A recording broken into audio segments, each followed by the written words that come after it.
స్తోత్రం. దైవాశీస్సులు. యోబు గ్రంథం 3వ అధ్యాయం 25వ వచనం 26వ వచనం. ఏది వచ్చునని నేను బహుగా భయపడుతునో అదే నాకు సంభవించుచున్నది, నాకు భీతి పుట్టించినదే నా మీదకి వచ్చుచున్నది. నాకు నెమ్మది లేదు, సుఖము లేదు, విశ్రాంతి లేదు, శ్రమయే సంభవించుచున్నది. ప్రభు తన మాట మన కొరకు దీవించునుగాక.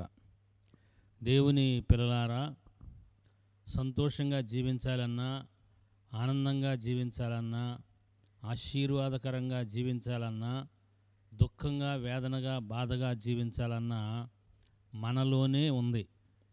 ఆ స్థితిని, ఆ శక్తిని దేవుడు మనలో పెట్టాడు. దేవునికి స్తోత్రం. ఇక్కడ మనం చదువుకున్న వాక్యభాగం అన్న వ్యక్తి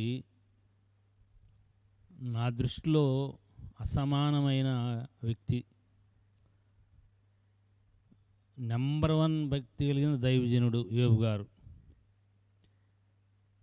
నేను ఎరిగిన వరకే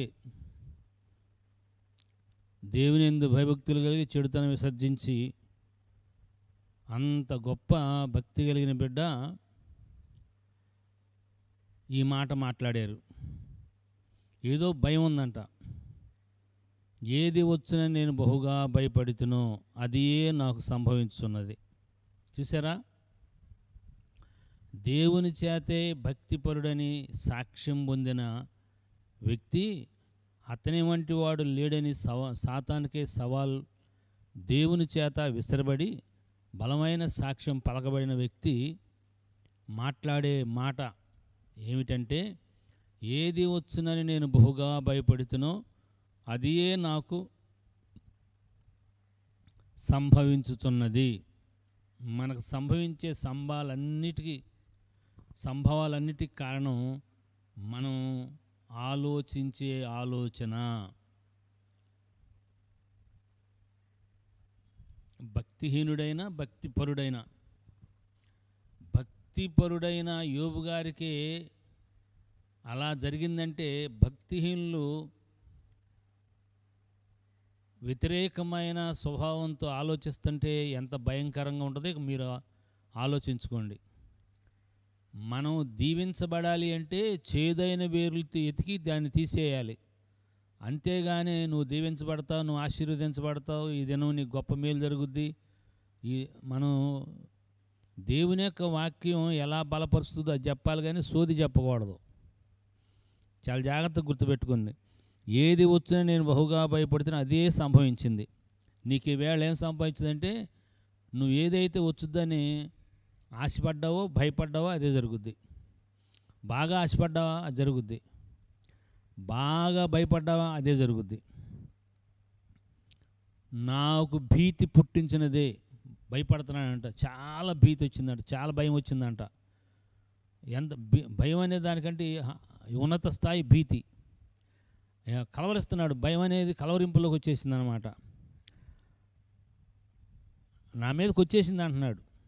కారణం ఆలోచించే విధానం. భక్తి లేనోడు కాదండి, చాలా బలమైన భక్తి కలిగిన వాడు. చాలామంది జీవితాలు ఏమైపోతాయో, ఎన్నో ఇంటర్వ్యూలకు వెళ్ళాను, ఇదేమవుద్దో, ఎన్నో పరీక్షలు రాశాను, ఇదేమవుద్దో, లేక ఏమవుద్దో. దేవుని పిల్లలారా, నీ యొక్క ఆలోచన విధానం అనుకూలంగా, దేవుని మాటకు అనుకూలంగా మలుచుకోవాలి. పిల్లలు ఏమైనా పాపం చేసారేమోనని భయపడి వాళ్ళ కోసం బలు అర్పిస్తా ఉంటే ఒకరోజున అదే జరిగింది. నెమ్మది లేదు, సుఖం లేదు, విశ్రాంతి లేదు, శ్రమయే సంభవించున్నది. మనకు నెమ్మది లేకపోవటానికి, సుఖం లేకపోవటానికి, విశ్రాంతి లేకపోవటానికి, శ్రమలకు గల కారణం మనం ఆలోచించే ఆలోచన, చెడుతనంగా ఆలోచించే ఆలోచన. ఏమైపోతారో, ఏం జరుగుద్దో, ఎలా ఉంటుందో, ఈ పిల్లలు ఏమైపోతారో, ఈ బిడ్డలు ఎట్టున్నారు, వీళ్ళు ఏమైపోతారో, వాళ్ళు ఏమైపోతారో, నీవేమైపోతావో, నేనేమైపోతామో. సర్వసృష్టికి సృష్టికర్త చేతుల్లో మనం ఉంటే, ఆయన మన తండ్రిగా ఉంటే, ఆయన మన కాపరిగా ఉంటే ఏమైపోతామని భయపడుతుంటే అపవాదికి చోటిచ్చినట్ట కాదా? యెహోవా నా కాపరిని దైవజనుడు సాక్ష్యం చెప్తున్నాడు కదా. మరి యెహోవా కాపరైతే ఈ దురాలోచన ఎందుకు? ఏం జరుగుద్దో ఏం జరుగుద్దో ఏం జరుగుద్దో? దేవుని పిల్లలారా, అలాగా ఎప్పుడు అనుకోవద్దు. ఈ చిన్న సాక్ష్యం మిమ్మల్ని బలపరుస్తుందని నేను ఆశపడుతున్నాను. మైల్స్ మున్రా అని మీరు యూట్యూబ్లో వినొచ్చు. అతను ఒక మాట చెప్పారు. దైవజనుడు, చాలా బలమైన దైవజనుడు, వాక్యోపదేశకుడు. నా జీవితంలో నేను రక్షించబడిన తర్వాత ఎప్పుడు కూడా ఏది కావాలని నేను ప్రార్థన చేయలేదు అని చెప్పాడు.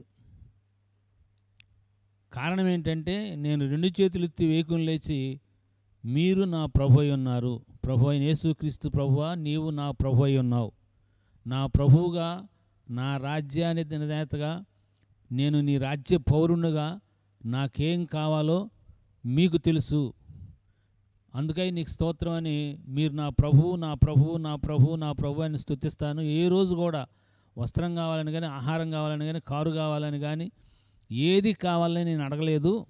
ఇప్పటికి 30 ఏళ్ల పైన సేవా జీవితం. సొంత విమానం దేవుడిచ్చాడు, వేల మంది బట్టి చర్చి, పెద్ద బంగళా, ఇల్లు ఇచ్చారు. నేను కానీ ఎప్పుడు ఏ రోజు అడగల. మనం ఎన్ని అడుగుతున్నాం? ఉదయకాలం లేసేమి వేళ దేనికోసం ఆశపడుతున్నాం? దేనికోసం అడుగుతున్నాం? ప్రభువారు మన ప్రభు అయి ఉండగా ఏదో వచ్చుద్ది, ఏదో జరుగుద్ది, ఏం జరుగుద్ది అనే భయపడుతున్నామంటే మనము విశ్వాసంలో ఉన్నవారమా, విశ్వాసం లేనివారమా? బలమైన భక్తుడైన యోబు గారికి అలాంటి సంభవం జరిగిందంటే దానికి కారణం ఆలోచన విధానం. అట్టి ఆలోచన విధానం చూపించబడి మనము మన ప్రభు అయి ఉండగా ఆయన నీతిని రాజ్యం ఎదుగునట్లుగా ఆత్మదేవుడు మనకి సహాయము చేయునుగాక. యేసయ్య మహిమ కొరకు. Thank you and God bless you.